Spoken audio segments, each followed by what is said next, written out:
بسم اللہ الرحمن الرحیم۔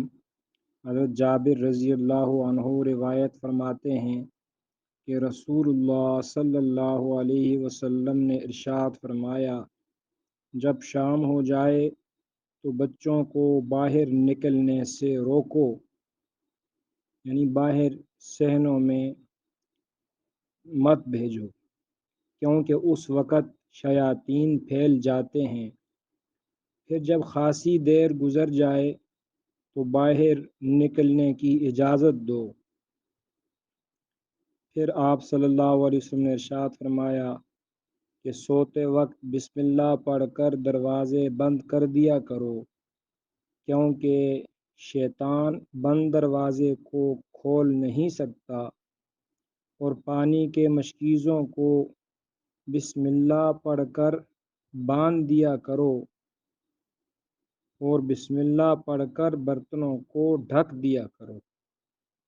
ایک روایت میں ہے کہ برتن ڈھک دیا کرو، مشکیزوں کا منہ باندھ دیا کرو، کیونکہ سال بھر میں ایک ایسی رات ہوتی ہے جس میں وبا نازل ہوتی ہے۔ جس کھلے ہوئے برتن یا بغیر باندھے ہوئے مشکیزے پر گزرتی ہے، اس میں ضرور اس وبا کا حصہ داخل ہو جاتا ہے۔ تو نبی کریم صلی اللہ علیہ وسلم نے ان احادیث میں چند ہدایات ارشاد فرمائی۔ یہ بات یاد رکھنے کی ہے کہ اسباب اور دنیا کی چیزوں کے ساتھ بندے کی حفاظت کا وعدہ نہیں۔ اسباب اور دنیا کی چیزیں عارضی ہیں۔ جو اعمال اللہ تعالیٰ نے اپنے پیارے حبیب صلی اللہ علیہ وسلم کے ذریعے سے امت کو عطا فرمائے، وہ اعمال یقینی ہیں اور حتمی ہیں۔ تو یہ اعمال ہم کریں تاکہ ہماری حفاظت ہو۔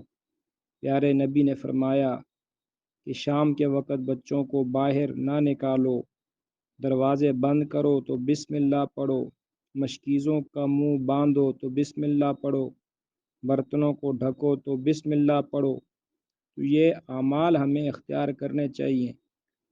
نبی کریم صلی اللہ علیہ وسلم کے ایک ایک عمل میں اتنی طاقت ہے، یقینی بات ہے کہ جتنی ایٹم بم میں بھی طاقت نہیں۔ تو ہم یقین کے ساتھ ان پیاری سنتوں پر عمل کریں تاکہ ہمیں دنیا آخرت کی برکتیں اور سعادتیں نصیب ہوں۔ اللہ تعالیٰ میں ان پر عمل کرنے کی توفیق نصیب فرما دے، آمین۔